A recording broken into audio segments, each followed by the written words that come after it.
Hello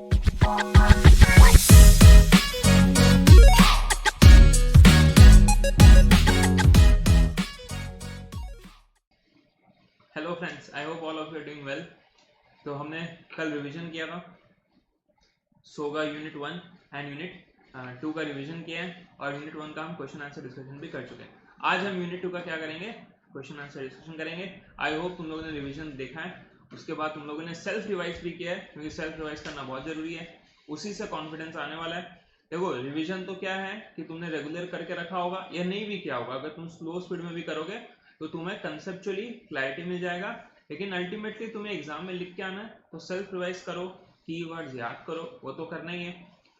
तो आज हम करेंगे क्वेश्चन बैंक। उससे क्या होगा, जो जो हमने कल कंसेप्ट पढ़ा है, आज तुम्हें उसका क्या मिलेगा, कॉन्फिडेंस मिल जाएगा कि हाँ सर, हमने जो पढ़ा है इंस्टीट्यूट वहीं से पूछता है। ठीक है, तो शुरू करते हैं हम क्वेश्चन नंबर 1 के साथ। तो पहला क्वेश्चन देखो क्या है, वुडवर्थ एंड एसोसिएट्स एक फर्म है जो डील करता है सर टाइप ऑफ लॉग्स, मतलब wooden logs customized as per the requirements of the customers. अलग अलग, ये बेसिकली सर क्या होता है, विंडोज एंड डोर्स के लिए काम आता है। ठीक है, वो जो काठ नहीं होता, काठ ये वही है।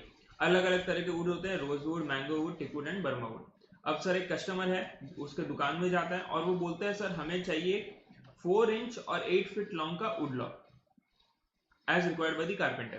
तो उसे चाहिए था 4 इंच एंड 8 फीट लॉन्ग का वुडन लॉग चाहिए था। तो दास ने क्या किया था, स्पेसिफिकली मेंशन किया था कि उसे वही वुड चाहिए जो बेस्ट सूटेड है for doors and frames. Sir जो बेस्ट सूटेड है फॉर डोर्स एंड फ्रेम्स। ठीक है, ओके, नो वरीज। तो यहाँ पर सर क्या लग रहा है, कंडीशन एज टू क्वालिटी और fitness for a particular purpose बता दिया।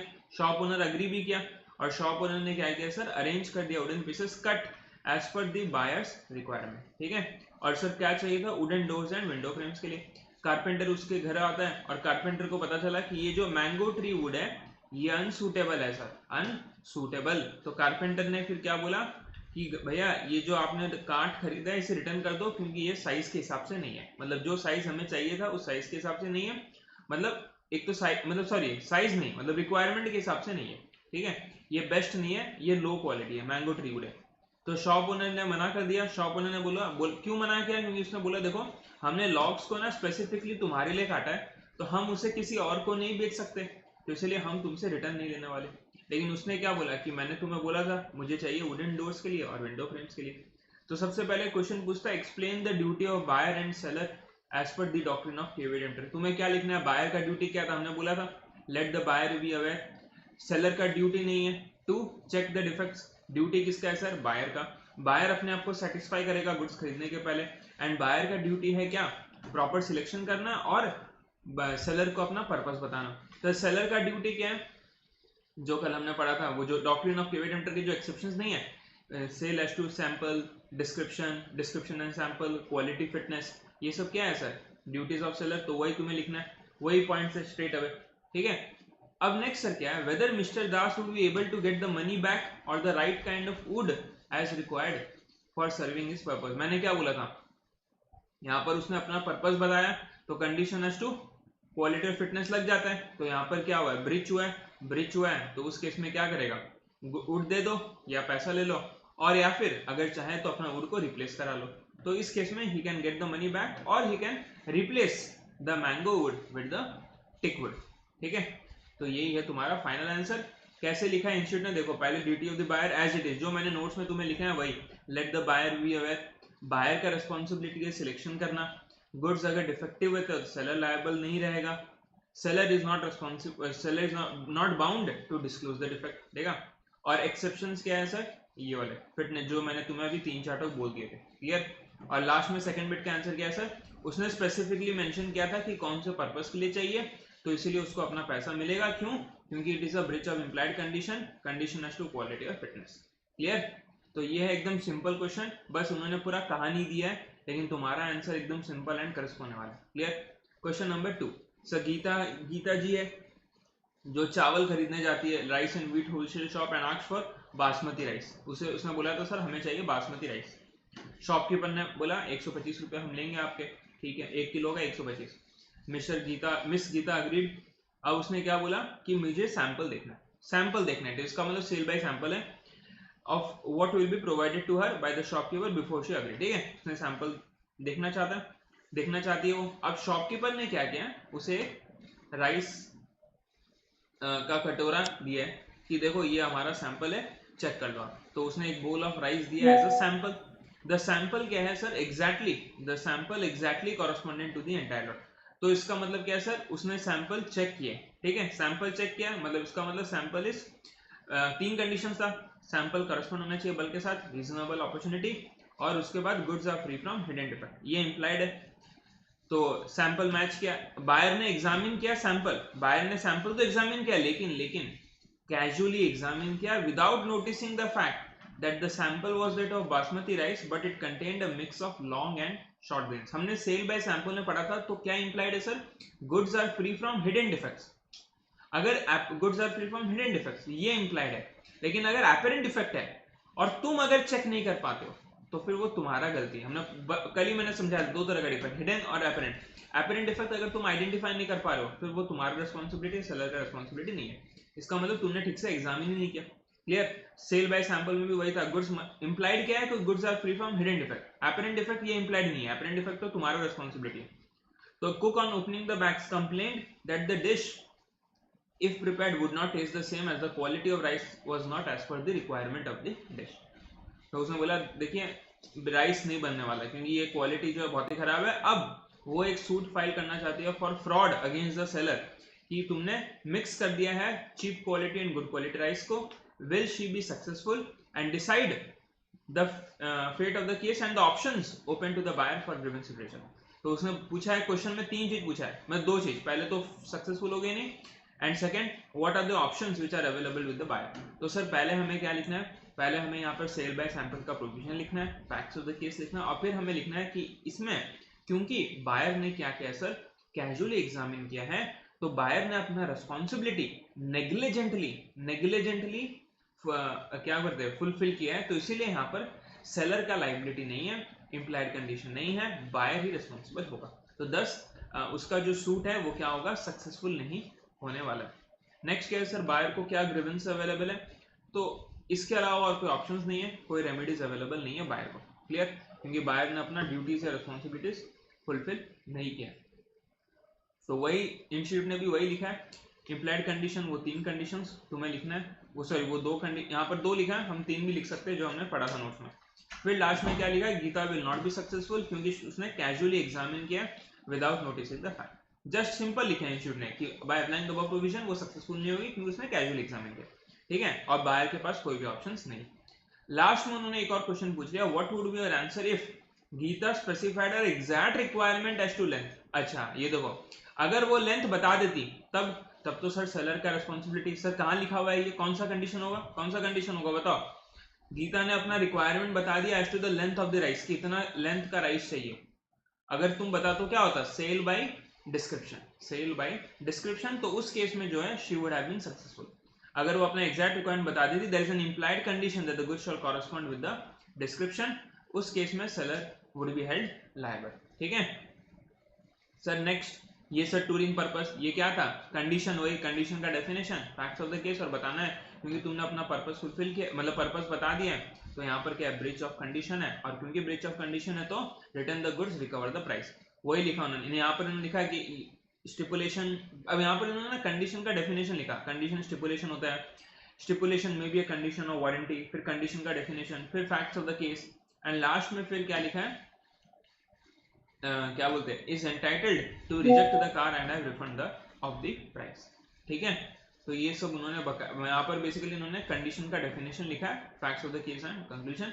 तुम इसमें चाहो तो वो क्वालिटी एंड फिटनेस वाला पॉइंट भी ऐड कर सकते हो। नेक्स्ट देखो, कोट, याद है कोट वाला example, blazer, when she used the coat she got rashes on her skin, उसका स्किन में क्या हो गया सर, रैशेस वगैरह लग गया।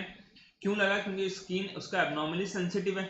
उसने कोट खरीदा लेकिन जब कोट यूज किया तो उसका स्किन में रैशेस आ गए क्योंकि उसका स्किन बहुत सेंसिटिव है, लेकिन उसने ये सेलर को बताया नहीं, सेलर जो है उसको बताया नहीं।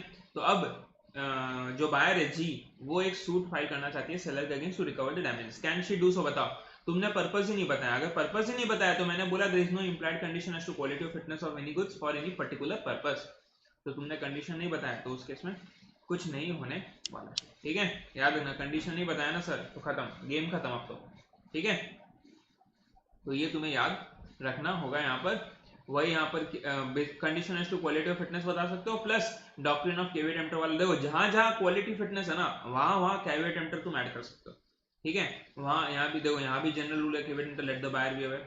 फिर उसके बाद सेम ये वाला पॉइंट क्या था, वो क्वालिटी और फिटनेस वाला जो एक्सेप्शन है वो 3 पॉइंट्स।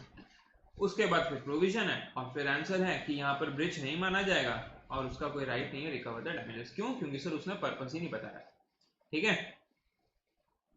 हाँ ये वाला भी मैंने तुम्हें कल बताया था। Certain goods are sold by sample, A ने बेचा बी को, who in turn sold the same to C, C ने बेचा डी को। Goods were not as per the sample, D found the deviation, rejected the goods, gave a notice to C, C sued B, B sued A, advised B and C under SOGA। Simple है, कल यही example मैंने तुम्हें जब revision कर रहे थे तब मैंने तुम्हें कराया था। यहाँ पर D के पास गुड्स आया है तो सेल बाय सैंपल को क्या है, लेकिन D ने तो क्या कर दिया सर, रिजेक्ट कर दिया। इसका मतलब रेपुटेट कर दिया कॉन्ट्रैक्ट, उसने गुड्स रिटर्न कर दिया। तो D के पॉइंट ऑफ व्यू से तो कोई प्रॉब्लम नहीं, क्योंकि D ने तो एक्सेप्ट ही नहीं किया। प्रॉब्लम है सर क्या, B एंड C, क्योंकि B एंड C ने सैंपल एक्सेप्ट कर लिया, अब वो रिजेक्ट नहीं कर सकते है ना। तो अब क्या होगा सर, क्योंकि तुमने एक्सेप्ट कर लिया, हमने पढ़ा था कि जब तुम गुड्स एक्सेप्ट कर लेते हो, ठीक है, जब तुम गुड्स एक्सेप्ट कर लेते हो ना, तो फिर वहां पर क्या होगा sir, breach of condition can be treated as breach of warranty, यहाँ पर तुम डैमेजेस क्लेम कर सकते हो। ठीक है, तो यहाँ पर लिखा हुआ है यू कैन रिजेक्ट, देखो यहाँ पर देखो, ये तो breach of condition as to sample है क्योंकि गुड्स कॉरेस्पॉन्ड वगैरह नहीं होता। सेम प्रोविजन तुम्हें देखो, तुम्हें लिखना है प्रोविजन, जो मैंने तुम्हें बोला वैसे लिखना है। देखो ये सारा जो सैंपल आंसर्स है एज पर आईसीए, लेकिन तुम्हें अपना फॉर्मेट चेंज नहीं करना है। प्रोविजन, फैक्ट्स एंड कंक्लूजन अच्छे से लिखना है। तो यहाँ पर मैंने क्या लिखा है, C can recover damages, B can recover damages. Sir क्यों? Because it will not be treated as breach of condition as they have accepted and sold the goods, because तो उसने goods accept भी कर लिया, बेच भी दिया, तो breach of condition नहीं माना जाएगा, लेकिन damages claim कर सकते हैं। क्यों? क्योंकि breach of warranty तो है। ठीक है, buyer elects to treat breach of condition as breach of warranty। clear? उसके बाद next, sir a person purchased bread from a baker's shop, bread के अंदर सर stone था, इसका मतलब bread is not consumable, इसका मतलब wholesomeness। Condition as to wholesomeness, rights available क्या है, repudiate the contract, recover the price. Same condition as to wholesomeness. Clear है? नेक्स्ट क्वेश्चन नंबर 7 सर क्या, देखो ये देखो, buyer can treat as breach of implied condition and can also, हाँ अगर चाहे तो सर डैमेजेस भी क्लेम कर सकते हो, लेकिन मेनली तो गुड्स रिटर्न करना, मेनली तो गुड्स रिटर्न करना, चाहे तो डैमेजेस भी क्लेम कर सकते हो। Next, Q asked P the seller which is sorry washing machine का सेलर है सर। अच्छा क्वेश्चन है, देखो suitable for washing machine, washing woollen clothes, उसे चाहिए था मशीन जो बेस्ट हो उलन क्लोथ्स वॉश करने के लिए। अब जो सेलर है उसने एक पर्टिकुलर मशीन दिखाया जो बायर को पसंद आया, और बायर ने उसका पेमेंट भी कर दिया, मतलब मशीन उसको पसंद आया, इसका मतलब सेल बाय सैंपल है, पसंद आया तभी जाके पेमेंट किया ना, तभी जाके खरीदा। लेकिन अब फिर मशीन डिलीवर होता है, लेकिन जो मशीन उसने डिलीवर किया ना, वो मशीन क्या निकला, unfit for washing woollen cloth. इसका मतलब सैंपल तो ठीक था, लेकिन जो डिस्क्रिप्शन मैंने दिया उस डिस्क्रिप्शन के हिसाब से मशीन नहीं आया। He informed immediately P about delivery of wrong machine, P ने बोला देखो कॉन्ट्रैक्ट कंप्लीट हो गया, कॉन्ट्रैक्ट कंप्लीट हो गया, अब रेपिटेट नहीं हो सकता। तो मुझे बताओ whether P is right in refusing to exchange. No, P is not right sir. क्यों? क्योंकि यहाँ पर सेल बाय सैंपल तो है, लेकिन सेल बाय डिस्क्रिप्शन नहीं हुआ है। ठीक है, हमने बोला था सैंपल एंड डिस्क्रिप्शन बोथ, क्योंकि तुमने सैंपल चेक किया ठीक था, लेकिन जो गुड्स आया वो एज पर द डिस्क्रिप्शन नहीं आया ना, तो वहीं पर लिखा goods are sold by sample and description, there is an implied condition that shall match. Further purpose वाला पॉइंट भी तुम यहाँ लिख सकते हो, पर्पस वाला पॉइंट भी तुम लिख सकते हो, क्योंकि तुमने पर्टिकुलर पर्पस बता दिया, तो ड्यूटी सेलर का है to supply such goods which are fit for the particular purpose. तो हमने इन्फॉर्म किया है, however machine was delivered which was unfit, machine जो डिलीवर हुआ वो अनफिट था, देयरफॉर मिस्टर क्यू जो है वो या तो रेपिटेट कर सकते हैं या फिर refund of the price claim. Simple, repudiate the contract, reclaim the refund of the price, done. Next क्या है sir, what are the exceptions to doctrine of caveat emptor. इसको तुम्हें थोड़ा एलाबोरेट करके लिखना है, हालांकि यही पॉइंट होने वाला है। ठीक है, यही पॉइंट आने वाला है लास्ट में, ये वाला पॉइंट एक जरूर लिखना, कंसील, जहां पर सेलर कंसील करता है वहां भी फ्रॉड करता है, कंसील करता है, छुपाता है, हाइड करता है, तो वो भी क्या है बेसिकली, वहां भी doctrine of caveat emptor apply नहीं होता। Next, condition, sir condition as to sale by sample, मतलब हमें वो इम्प्लाइड कंडीशन बताना है, सेल बाय सैंपल, वो 3 कंडीशन कि वो कॉरेस्पॉन्ड होना चाहिए, अपॉर्चुनिटी दिया जाना चाहिए, goods free from hidden defect होना चाहिए। स्टेट इम्प्लाइड वारंटीज, वही 4 वारंटी, एक तो डिस्क्लोजर होना चाहिए सर डेंजरस नेचर का, goods are free from encumbrances, उसके बाद सर वो क्वालिटी और fitness as to trade usages, and last में हमारा क्या था, warranty as to undisturbed possession. वो 4 पॉइंट्स तुम्हें अच्छे से लिख के आने, नोट्स एज इट इज है तो मैंने यहाँ पर कुछ लिखा नहीं है, तुम नोट्स रेफर करके आंसर लिख सकते हो।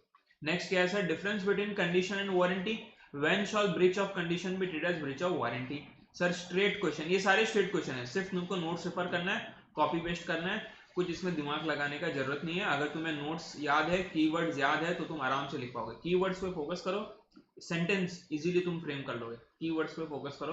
Condition as to merchantability and wholesomeness, merchantability में वो 2 रिक्वायरमेंट लिखना, goods are sold by description, seller must be a dealer, merchantability मतलब एक्सेप्टेबिलिटी, प्रोवाइडेड उसमें एक पॉइंट और है कि अगर बायर क्या करता है, if the buyer has examined the goods, ठीक है, which if the buyer has examined the goods, then it is implied that the goods are free from such defect which could have been revealed by way of examination, ठीक है, मतलब वो apparent defect। उसके बाद wholesomeness में वही है, मतलब in addition to merchantability goods wholesomeness भी होना चाहिए ईटेबल्स कंज्यूमेबल्स के केस में, ठीक है। नेक्स्ट ये देखो, ये कोल्ड ड्रिंक वाला याद है, उसने शॉपिंग किया, वो सुपरमार्केट में कोल्ड ड्रिंक का बॉटल उठाया, और जब वो कोल्ड ड्रिंक का बॉटल वगैरह एग्जामिन कर रहा था तो क्या हो गया, explode, boom, cold drink boom हो गया। अब ये file suit for damages on the grounds of breach of condition. यहाँ ब्रीच ऑफ कंडीशन हुआ है सर, आंसर इज यस। क्यों सर ब्रीच ऑफ कंडीशन क्यों हुआ है, क्योंकि merchantability goods are not of acceptable quality, ना ही मैं उसे यूज कर सकता हूँ ना मैं फर्दर बेच सकता हूँ, तो इसीलिए यहाँ पर ब्रीच हुआ, I would succeed in my claim. Clear. ये वाला क्वेश्चन सर, ये वाला क्वेश्चन है हमारे एग्जाम का क्वेश्चन, मैं तुम्हें अभी दिखा भी दूंगा, ये सितंबर 25, अभी सितंबर 25 में ये क्वेश्चन आया था, as it is copy paste, देख लो क्या है। For the purpose of making uniform for employees, mister Yadav brought dark blue cloth from Vivek but did not disclose the purpose of the purchase. उसने पर्पस नहीं बताया, लेकिन उसने सिर्फ क्लोथ ले आया। When uniforms were prepared and used, the cloth was unfit. Sir cloth क्यों था, अनफिट था। However there was an evidence that the cloth was fit for caps, boots and carriage lining। इसका मतलब सर जो है वो क्लोथ जो है ना सर, मतलब जो उसने क्लोथ खरीदा, क्यों खरीदा, यूनिफॉर्म के लिए, तो वो जो क्लोथ है they are not fit for wearing, लेकिन they are fit for making caps, boots and carriage line. तो पर्पस नहीं बताया, और क्योंकि पर्पस नहीं बताया तो तुम्हारे पास कोई भी ऑप्शन नहीं है, कोई भी रेमेडी नहीं है। अगर पर्पस बता देते तब तो बढ़िया, क्योंकि उसने पर्पस डिस्क्लोज नहीं किया, तो पर्पस डिस्क्लोज नहीं किया तो उस केस में नो रेमेडी। क्या लिखना है, condition as to quality of fitness, यहाँ पर ब्रीच नहीं हुआ है, ठीक है, he will not succeed in getting remedy. Clear. Next ये क्वेश्चन आया था तुम्हारे सितंबर 25 में। सो उसके बाद प्रियांश, ये देखो ये वाला भी मैंने कल पढ़ाया था, iron window from iron merchant for his new house, वो जो गर्लफ्रेंड वाला एग्जांपल लिया था याद है। आयरन मर्चेंट ने अपने उसके घर टेक्नीशियन भेजा साइज लेने के लिए, टेक्नीशियन जाता है और साइज लेता है विंडो का। इंपॉर्टेंट है यहाँ विंडो का क्या लिया जाता है सर, साइज, ठीक है। अब आयरन मर्चेंट इंटीमेट करता है कि देखो 5000 कॉस्ट है, उस 1000 रुपये आपको देना पड़ेगा एज एन एडवांस। प्रियांश ने एडवांस दिया और बोला रेस्ट में दूंगा बाद में। अब 3 दिन के बाद सर टेक्नीशियन आता है विंडो को फिट करने के लिए, मतलब उसने मेजरमेंट तो ले लिया, अब वो आता है फिट करने के लिए, मतलब पूरा बना के आता है विंडो। अब वो फिट करने के लिए जब आता है तो पता चलता है कि साइज इम्प्रॉपर। इसका मतलब क्या है सर, वो विंडो अब लग नहीं सकता, इसका मतलब अब वो विंडो यूज करने लायक नहीं है ना, वो विंडो यूज करने लायक नहीं ना, इसका मतलब मर्केंटेबिलिटी। Priyansh request the iron merchant either defect remove कर दो या फिर मुझे मेरा एडवांस दे दो, सिंपल है, या तो तुम इसे रिप्लेस करके दे दो या एडवांस दे दो। आयरन मर्चेंट बोलता है नहीं गुड्स, ये विंडो तो मैंने सिर्फ आपके लिए बनाया है, अब ये रिमूव नहीं हो सकता, एडवांस भी रिफंड नहीं कर सकता, रादर आपको बैलेंस देना पड़ेगा 4000 रुपए। तो state whether he can take his advance back, answer is yes, या तो एडवांस ले लो या रिप्लेस करवा लो, ठीक है, merchantable quality. Clear. Question number sir 15 देखो क्या है, प्रकाश रीचेस स्वीट शॉप, वो मिठाई की दुकान में जाता है सर, और 1 किलो काजू बर्फी, ओहो सर मुंह में तो पानी आ रहा है काजू बर्फी देख के, कोई नहीं आगे चलता है। If it sweets are fresh, ठीक है, तो बोलता है 1 किलो बर्फी चाहिए इफ स्वीट्स आर फ्रेश। इसका मतलब यहाँ पर उसने क्या रख दिया, कंडीशन रख दिया फ्रेश, फ्रेश बर्फी होना चाहिए, फ्रेश मतलब फ्रेश बर्फी, मतलब डिस्क्रिप्शन रख दिया फ्रेश। सेलर ने रिप्लाई किया all my sweets are fresh good quality, लेकिन प्रकाश ने बोला कि मैं एक पीस टेस्ट करूंगा, मतलब सैंपल। तो सेलर ने उसे एक पीस दिया टेस्ट करने के लिए, उसे लगा ठीक, कोई प्रॉब्लम। लेकिन प्रकाश को पता चला कि बर्फी मतलब the barfi is stale not fresh while piece tasted was fresh, मतलब सॉरी पीस टेस्टेड, ये गलत है, पीस टेस्टेड मतलब जो पीस उसने टेस्ट किया वो तो फ्रेश था, लेकिन जो वो 1 किलो लेके आया ना घर पे वो फ्रेश नहीं है। जो सैंपल था वो तो परफेक्ट है, लेकिन जो बल्क है वो गलत है। इसका मतलब क्या है, सेल बाय सैंपल। तो now he wants to avoid and return the barfi, वो कर सकता है ये sir, whether he can avoid and return barfi, answer is yes. क्यों? क्योंकि तुम्हारा बल्क जो है वो कॉरस्पॉन्ड नहीं कर रहा विद द सैंपल, तुमने गलत मतलब क्या बोलते हैं सड़ा हुआ आइटम दे दिया, तो इसलिए रिटर्न अवॉइड कर सकते हो सर। ये तो हो गया सैंपल वाला केस, तुमने टेस्ट किया तब जाके यहाँ पर सेल बाय सैंपल। अच्छा, अगर तुम टेस्ट नहीं करते सर, क्या तब तुम्हारा आंसर डिफरेंट होगा? मतलब तब, मतलब कहने का मतलब अगर तुम टेस्ट नहीं करते, क्या तब तुम बर्फी रिटर्न कर सकते हो? अगर टेस्ट नहीं करते तो क्या तब बर्फी रिटर्न कर सकते हो? ध्यान से देखो, मैंने क्या बोला है, प्रकाश पहले से ही बोल देता है मैं वही बर्फी लूंगा जो फ्रेश होगा, मतलब डिस्क्रिप्शन उसने पहले ही दे दिया। अब मैं टेस्ट करूं या ना करूं, आंसर तो मेरा यही होने वाला है। तो even if you don't taste, ये क्या हो जाएगा सर, सेल बाय डिस्क्रिप्शन। इसका ब्रिच है, और क्योंकि सर इसका ब्रिच है तो क्या होगा, रेप्यूटेड द कॉन्ट्रैक्ट, तो answer will remain same, answer will remain same in the second case also. Why? Because there is a breach of sale by description. Clear? तो both the cases में return the barfi, avoid the contract। यहाँ पर अब बच्चे लोग क्या करते हैं ना, पहला आंसर तो करेक्ट लिखते हैं, लेकिन सेकंड उनको लगता है टेस्ट नहीं किया, सेल बाय सैंपल नहीं है। अगर सेल बाय सैंपल नहीं है तो वो रेप्यूटेड नहीं कर सकता।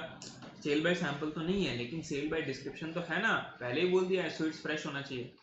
क्लियर?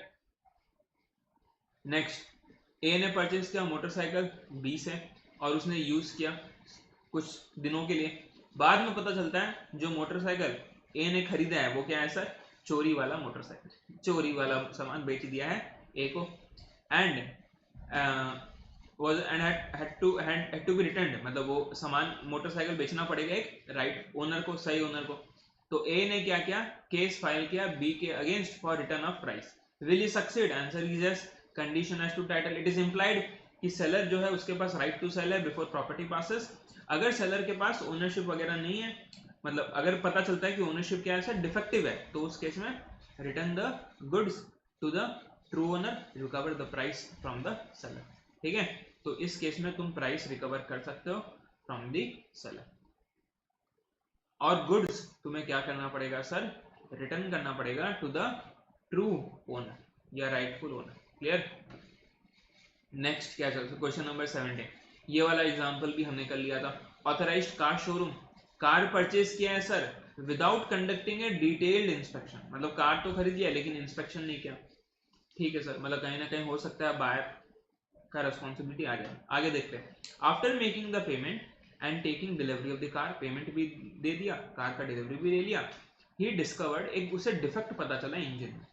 इंजन में क्या पता चला सर, डिफेक्ट पता चला। दैट, अब देखो डिफेक्ट उसने आइडेंटिफाई किया, that could not have been detected even with an inspection, मतलब वो इंजन में जो डिफेक्ट है वो ऐसा डिफेक्ट है ना सर, अगर तुम उसे मतलब क्या बोलते हो, क्या बोलते हैं वो माइक्रोस्कोप लगा के भी देख लेते ना तो भी तुम्हें दिखता नहीं डिफेक्ट, मतलब वो इतना खतरनाक हिडन डिफेक्ट है सर। तो हिडन डिफेक्ट के केस में तो हम क्या बोलते हैं, हमने याद है तुम, अच्छा चलो एक बार होगा, आगे देखते हैं। ठीक है, with reference to the provision of SOGA advise whether Adarsh can invoke the condition of merchantability and repudiated the contract. मैंने बोला था मर्केंटेबिलिटी मतलब गुड्स क्या होने चाहिए सर, एक्सेप्टेबल, यूज करने लायक है, लेकिन इसका तो इंजन ही खराब है। लेकिन मैंने बोला था कि यहाँ पर हम मान के चलते हैं कि गुड्स में कोई भी एपरेंट डिफेक्ट नहीं है, तभी जाके मर्केंटेबिलिटी लगेगा, क्योंकि एपरेंट डिफेक्ट अगर हो गया तब तो बायर का जिम्मेदारी। लेकिन ये कौन सा हिडन डिफेक्ट, इसका मतलब यहाँ कंडीशन एज टू मर्केंटेबिलिटी लगने वाला है, यहाँ पर तुम कॉन्ट्रैक्ट भी रेप्यूटेड कर सकते हो। क्लियर? यहाँ पर उसने तुम्हें पहले ही बोल दिया कि ये मर्केंटेबिलिटी वाला केस। अगर नहीं भी बोलता सिंपल है ना सर, इंजन अगर डिफेक्टिव है मतलब इसका मतलब कार कहीं ना कहीं यूज करने लायक नहीं है, इसका मतलब मर्केंटेबिलिटी है। क्लियर है? अब चलते हैं सर आगे। नेक्स्ट देखो क्या है, मेसर्स आर के ट्रेडर्स ने कॉन्ट्रैक्ट किया है सी के ट्रेडर्स के साथ for purchase of basmati rice, जो सर कहाँ दिया जाता है, जो कहाँ मतलब उगाया जाता है छत्तीसगढ़ स्टेट में। उसे चाहिए 2000 kg grown in Chhattisgarh state, pink colour bag में होना चाहिए, 25 kg each. To identify the place of origin by specifying the mode of packing. मतलब बेसिकली उसने अपना क्या बोलते हैं डिस्क्रिप्शन बता दिया कि मुझे वही बासमती राइस चाहिए जो छत्तीसगढ़ वाले हैं और पिंक कलर बैग्स में चाहिए। लेकिन सेलर ने क्या किया है सर, 1800 किलो दे दिया महाराष्ट्र का और वो भी व्हाइट कलर बैग में, और रिमेनिंग 200 जो है वो उसने पिंक कलर बैग में दिया। तो मुझे बताओ क्या बायर के पास राइट है to reject? Answer is yes. क्यों सर? Sale by description. तुमने अपना डिस्क्रिप्शन पहले ही बोल दिया मुझे वही चाहिए जो छत्तीसगढ़ वाले, तुमने गलत दे दिया। सेल बाय डिस्क्रिप्शन राइट है, तुम रिजेक्ट कर सकते हो। अच्छा अब इंपॉर्टेंट है सेकंड वाला point. On the other hand sir what is the remedy which is available to the buyer? Buyer के पास क्या ऑप्शन है sir? If he has to accept the entire quantity to fulfill his contract with other parties। तो क्या है, तुमने अगर तुम देखो, अगर तुम्हें एक्सेप्ट करना है, यहां पर तुम्हारा मजबूरी है क्योंकि तुम्हें दूसरे कॉन्ट्रैक्ट फुलफिल करना है। इसका मतलब सर क्या है? Breach of condition where buyer elects to treat breach of condition as breach of warranty. क्योंकि तुम्हें फर्दर बेचना है ना, तो तुमने एक्सेप्ट कर लिया, बट हाँ यहाँ पर तुम डैमेजेस क्लेम कर सकते हो। तो रेमेडी अवेलेबल क्या है? अगर तुम्हें फर्दर एक्सेप्ट करके बेचना है तो उस केस में ब्रीच ऑफ वारंटी माना जाएगा, और उस केस में भी तुम डैमेजेस तो क्लेम कर ही सकते हो। At least you can claim damages. Return तो नहीं कर पाओगे लेकिन डैमेजेस क्लेम कर पाओगे। ठीक है, ये देखो damages. Next question number 9 sir, question number 19 और 20 दोनों अच्छा क्वेश्चन है, दो ही क्वेश्चन बचा है, दोनों क्वेश्चन ध्यान से देख लो, हमारा रिवीजन कंप्लीट हो जाएगा। मिस्टर टी क्या है बच्चों? रिटेलर ट्रेडर है, वो भी फैंस के, मतलब वो फैन बेसिकली रिटेल में सेल करता है। तो मिस्टर एम जो बायर है वो आता है और उसने क्या बोला है? एग्जॉस्ट फैन चाहिए भैया हमें अपने किचन के लिए, एग्जॉस्ट फैन चाहिए वो भी किचन के लिए। उसके बाद मिस्टर टी ने क्या है उसे बहुत सारे अलग अलग ब्रांड्स दिखाए और मिस्टर एम ने अप्रूव कर दिया। मतलब देखो ध्यान से देखो, उसे एग्जॉस्ट फैन चाहिए किचन, इसका मतलब उसने एग्जॉस्ट फैन मतलब डिस्क्रिप्शन, सेकंड डिस्क्रिप्शन वाला पॉइंट, सेकंड मिस्टर टी ने उसे अलग अलग ब्रांड्स दिखा और एम ने अप्रूव भी कर दिया, इसका मतलब कहीं ना कहीं सैंपल भी है। सेकंड फैन जो डिलीवर्ड हुआ है वो क्या था सर? जो फैन जो डिलीवर हुआ पता चला कि वो तो टेबल फैन है, वो फैन नहीं है जो मैंने अप्रूव किया था। इसका मतलब सर क्या है? डिस्क्रिप्शन और सैंपल दोनों पॉइंट है यहाँ पर, क्योंकि मैंने जो चेक किया था वो तो ठीक था लेकिन जो घर पे आया वो टेबल फैन आया था, तो sale by sample and description. Second किचन है तो इसका मतलब condition as to quality fitness भी आ सकता है। तो दोनों केस में ही inform T about the delivery. T क्या करता है? टी बोलता है मैं तो एक्सचेंज नहीं करूंगा, जाओ तुम अपना, सेइंग कॉन्ट्रैक्ट वाज कंप्लीट। अब मुझे बताओ whether T is right in refusing the exchange? Answer is no, right नहीं है। ठीक है, तुम्हें लिखना पड़ेगा sale by sample and description, condition as to quality fitness, दोनों लिखना पड़ेगा। रेमेडी अवेलेबल क्या है? सिंपल, रिटर्न द गुड्स और या फिर रिप्लेस, या तो वो टेबल फैन रिटर्न कर दो या फिर उसे रिप्लेस करवा लो। ठीक है, that's it how it goes. तो ये भी सिंपल था सर, क्वेश्चन एक बार पढ़ लो, आंसर पढ़ लो। ये देखो सैंपल एंड डिस्क्रिप्शन दोनों होना चाहिए।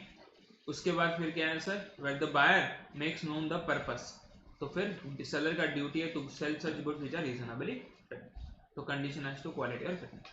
अब आते हैं सर क्वेश्चन नंबर 20, अच्छा क्वेश्चन है इंस्टीट्यूट का, बहुत ही अच्छा क्वेश्चन है। अब शुरू करते हैं क्वेश्चन नंबर 20। अब देखो क्या है, के विजिटेड मकराना मार्बल्स, के विजिट करता है मार्बल, मतलब उसको बेसिकली घर के लिए चाहिए होगा marbles, for the purchase of marble and tiles. देखो यहाँ दो चीज है, मार्बल भी है टाइल भी है, तो पहले से बोलते रहो यहाँ पर दो चीज है, मार्बल भी है टाइल भी है, फॉर न्यूली बिल्ट हाउस। ठीक है, उसने ओनर को पूछा कि भैया आप मेरे घर आइए और वो क्या करिए सर, मतलब मेजरमेंट लीजिए मार्बल का, क्योंकि अल्टीमेटली तो मेजरमेंट के ऊपर ही डिसाइड होगा ना कि कितना quantity of marbles and tiles लगने वाला है। तो आप मेरे घर आइए और मेजरमेंट लीजिए। जेब सेलर बोलता है कोई प्रॉब्लम नहीं सर, हम आते हैं आपके घर। तो उसने विजिट किया नेक्स्ट डे, उसने रूम्स वगैरह इंस्पेक्ट किए, कौन से सर? फर्स्ट फ्लोर वाले।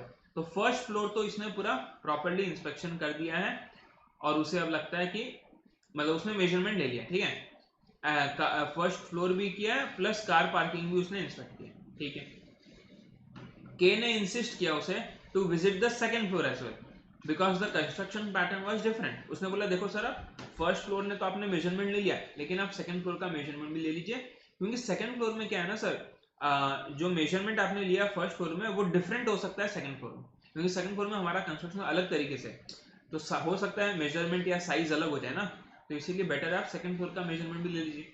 लेकिन जे क्या करता है, जो सेलर है वो इग्नोर करता है, बोला अरे फर्स्ट फ्लोर ले लिया ना, बस फर्स्ट फ्लोर का जो है सेकंड फ्लोर का वही है। फर्स्ट फ्लोर में 100 मार्बल, तो सेकंड फ्लोर में भी 100 मार्बल, 200 मार्बल। लेकिन बायर बोल रहा है सर ऐसा नहीं है, हो सकता है सेकंड फ्लोर में मार्बल थोड़े कम या ज्यादा लगे क्योंकि पैटर्न अलग है, ठीक है। लेकिन जे तो अपने ही धुन में बोलता नहीं नहीं एक ही बात है। अब जे ने क्या किया, सप्लाई कर दिया 146 ब्लॉक्स ऑफ मार्बल, दोनों फर्स्ट फ्लोर के लिए भी और सेकंड फ्लोर के लिए भी, फर्स्ट एंड सेकंड दोनों के लिए होगा ये, करेक्ट, ठीक है sir. For the rooms and 16 boxes of tiles, तो 146 दिया उसने रूम्स के लिए, मार्बल्स रूम्स के लिए दिया, और टाइल्स दिया है sir that with a word of caution that the tiles can bear only a reasonable weight. Tiles में उसने पहले से सेलर ने बोल दिया देखो इस टाइल के ऊपर ना तुम एक नॉर्मल वेट ही रख सकते हो, ज्यादा वेट अगर रख दिए तो टाइल टूट जाएगा, ठीक है। अब मार्बल्स एंड टाइल्स तुमने सक्सेसफुली बिछा दिए except on second floor. Second floor में तुम मार्बल टाइल्स नहीं बिछा पाए, क्यों?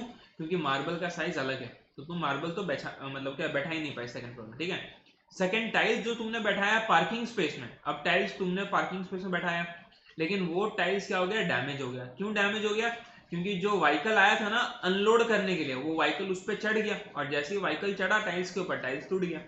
और पहले ही सेलर ने टाइल्स के ऊपर कॉशन दे दिया है कि देखो tiles can only bear a reasonable wait.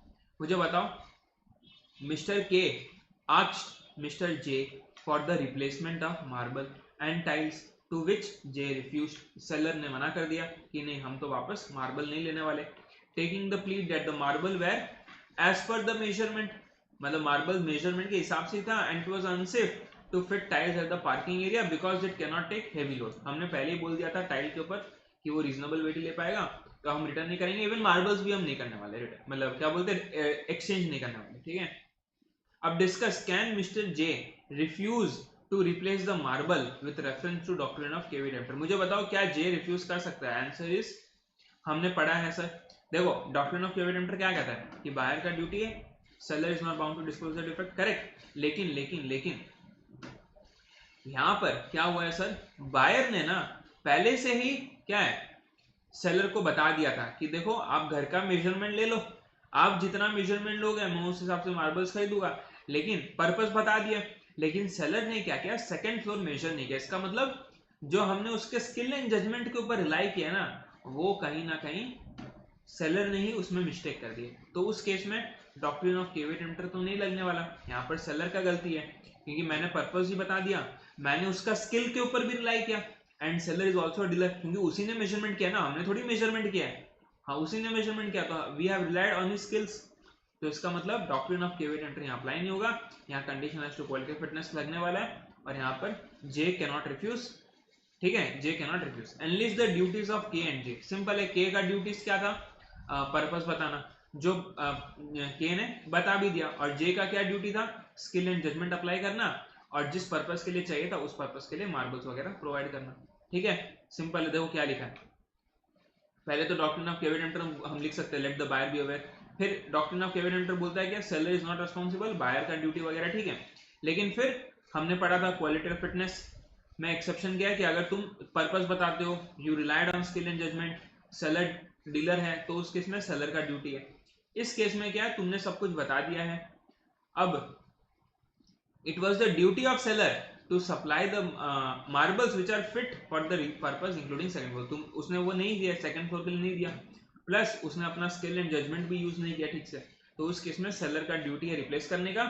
के का क्या ड्यूटी था, ड्यूटी क्या था कि पर्पस बताना, और उसने अपना पर्पस बता भी दिया, लेकिन जे का जो ड्यूटी था वो जे ने अपना फुलफिल नहीं किया, तो उस हिसाब से देखा जाए तो जे को replace will be liable to replace the marbles which are not fit for the second floor. तो जितने मार्बल्स फिट नहीं है उतने तो रिप्लेस करने पड़ेंगे, क्योंकि इंप्लाइड कंडीशन लगने वाला है, हमने अपना पर्पस बता दिया था, we have relied on the skill and judgment.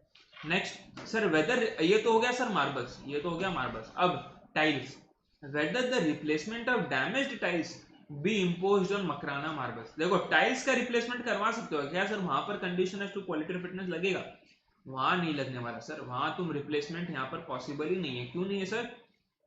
क्योंकि सेलर ने पहले ही तुम्हें चेतावनी दे दिया है कि tiles can bear only a reasonable weight. इसका मतलब यहाँ पर सर क्या है, कहीं ना कहीं बायर ने अपना ड्यूटी फुलफिल नहीं किया है, बायर ने अपना ड्यूटी फुलफिल नहीं किया। देखो क्या लिखा है, देखो डॉक्ट्रिन ऑफ कैपिटल, क्योंकि बायर का ड्यूटी था टू मेक श्योर कि goods are served for the purpose for which they are want, मतलब बायर का ड्यूटी है क्या डॉक्ट्रिन ऑफ कैपिटल कि चेक करना गुड्स सही है नहीं, क्या उस पर्पस के लिए है या नहीं, डिफेक्ट है या नहीं, उसका ड्यूटी था। तो बायर ने वो वर्ड नहीं देखा, बायर ने एग्जामिन मतलब ध्यान से देखा ही नहीं कि उस मतलब क्या वो बॉक्स के ऊपर लिखा हुआ है, बायर ने नहीं देखा, तो बायर का मिस्टेक है ना। तो इस केस में replacement of damage tiles can not be imposed on Makrana marbles. Clear है? तो ये है तुम्हारा टाइल्स का आंसर। क्लियर? तो बिट 2 बिट 1 दोनों हमने कर लिया सॉल्व, सारा क्वेश्चन बैंक हमने पूरा का पूरा कर लिया खत्म। क्लियर? तो क्वेश्चन बैंक हुआ खत्म, to all the 20 questions have been completed. तो सारा हमने क्वेश्चन रिवाइज किया है। सर ये क्वेश्चंस कहाँ से आपने लिए? देखो ये क्वेश्चंस मिक्स है स्टडी मटेरियल के, आरटीपी के, एमटीपी के, प्रीवियस ईयर क्वेश्चंस के। ये 20 क्वेश्चंस है, this 20 questions are more than sufficient. ये 20 क्वेश्चंस तुम अच्छे से कर लोगे, तुम्हारा यूनिट 2 यहीं पर होता है कंप्लीट। क्योंकि देखो मैं सारे क्वेश्चंस मैंने कवर कर लिए, सारे क्वेश्चंस। अब इसके अलावा तुम्हें कोई भी नया क्वेश्चन नहीं मिलने वाला, ठीक है? तो मैंने सारे क्वेश्चंस कवर लिए। अब देखो मैं तुम्हें सितंबर 25 का पेपर दिखाता हूँ, अब तुम्हें समझ में आएगा कि मैं तुम्हें क्या बोल रहा था। देखो कहाँ गया सर सितंबर 25 का पेपर? अपने तो सर उस पर वीडियो बनाया था शायद क्या वीडियो तो बनाया था, तुमने देखा होगा है, नहीं देखा तो रुक जाओ अभी। कहाँ गया सर? सर आपने क्वेश्चन पेपर डिस्कस किया था शायद से, क्या किया था? ये देखो, अब देखो ध्यान से, मशीन, ये तो हमारा क्वेश्चन था। कहाँ गया सर, कहाँ गया सर? ये तो अलग है, ये कोर्स है, हाँ ये भी सर नहीं, ये तो कॉन्ट्रैक्ट का है सर। हाँ सर ये रहा सर, ये देखो ये क्वेश्चन क्वालिटी और फिटनेस वाला, ये देखो mister S visits an electronic store, ठीक है? वो एक दुकान जाता है, आस्क्ड फॉर अ लैपटॉप। अब सर लैपटॉप कौन सा चाहिए था? High and graphic designing work, मतलब उसने अपना पर्पस बता दिया। सेल्समैन ने रिकमेंड किया स्पेसिफिक मॉडल, तो सेल्समैन ने बोला देखो अगर आप ये मॉडल लोगे तो आपके लिए बेस्ट है, तो एस ने परचेस कर लिया। लेकिन बाद में पता चलता है कि भाई लैपटॉप के अंदर तो वो ग्राफिक्स का क्वालिटी नहीं है। तो मुझे बताओ, तुमने अपना पर्पस बताया, you relied on the skill and judgment, क्योंकि सेलर ने जो बोला तुम उस हिसाब से खरीदा। तो इसका मतलब now there is a breach of implied condition, you can represent the contract. तो हमने क्या बोला, लीगल एक्शन ले सकते हो, represent the contract, return the goods, recover the price और रिप्लेस द लैपटॉप, है ना? यही चीज हमने बोला है। नेक्स्ट, अच्छा सर ये तो सर हमने कर लिया है, ठीक है। उसके बाद सर, उसके बाद एक क्वेश्चन और था, याद है जो मैं तुम्हें बोल रहा था, पर्पस वाला। कहाँ गया वो पर्पस वाला? ये तो quality fitness of a particular purpose है, ठीक है। उसके बाद एक क्वेश्चन था सर ये यूनिफॉर्म, हाँ यूनिफॉर्म वाला, वो भी सेम था। कहाँ गया यूनिफॉर्म वाला? हाँ ये देखो ये भी पर्पस है, वो भी पर्पस, ये भी पर्पस, यूनिफॉर्म्स है। देखो डार्क ब्लू, खाली उन्होंने नाम चेंज कर दिया, वीके पी के, वहां मैंने विवेक रखा था और कुछ रखा था, ठीक है। वही है, पर्पस बताया नहीं, उसका बदलता है फिट फॉर कैंप गुड्स, वही सेम क्वेश्चन है, एज इट इज उन्होंने मार दिया रिपीट, ठीक है। तो उस केस में मैंने बोला था कोई रेमेडी नहीं है, क्योंकि तुमने पर्पस डिस्क्लोज नहीं किया, डॉक्ट्रिन ऑफ कैपिटल लग जाएगा। क्लियर है? तो यही दो क्वेश्चन, देखो कितना मार्क का क्वेश्चन है, देखो ये 3 मार्क का इजी क्वेश्चन, और ये एक 3 मार्क, मतलब 6 मार्क का क्वेश्चन आया। जो यूनिट 2 से यू हैव कवर्ड 6 मार्क्स। तो सोच रहे हो 2 क्वेश्चन आया, सोचो क्या था उसमें, कुछ नहीं था। और दोनों क्वेश्चन उन्होंने सेम टॉपिक से पूछा, मैंने बोला भी था जब रिवाइज कर रहे थे कि उन्होंने दोनों क्वेश्चन सेम टॉपिक से पूछा, सोचो। तो अब इससे तो और क्या इजी हो सकता है। क्लियर? तो चलो सर, आज हमने कर लिया है question answers complete unit number 2 के। अब आई होप तुम अच्छे से उसको देखना, प्लीज मेक श्योर 3 से 4 क्वेश्चन तुम लिख के कर लो, ठीक है? क्योंकि जितना क्वेश्चन तुम लिख के प्रैक्टिस करोगे उतना ही तुम्हारे लिए होने वाला है बेटर। क्लियर? सो आज के लिए इतने, मिलते हैं अब हम नेक्स्ट वीडियो में। सर नेक्स्ट सेक्शन क्या होने वाला है? नेक्स्ट सेक्शन होने वाला है unit number 3। Sir unit number 3 क्या है सर? ट्रांसफर ऑफ ओनरशिप, ठीक है। सर यूनिट नंबर 3 आप अपलोड कर देंगे ना सर? क्यों टेंशन ले रहे हो, मैं अपलोड कर दूंगा ना, तुम चिल करो। क्लियर? तुम्हें वीडियो देखना है, सेल्फ स्टडी करना है, दैट्स इट, और कुछ नहीं। चलो आज के लिए इतना, मिलते हैं हम नेक्स्ट वीडियो में।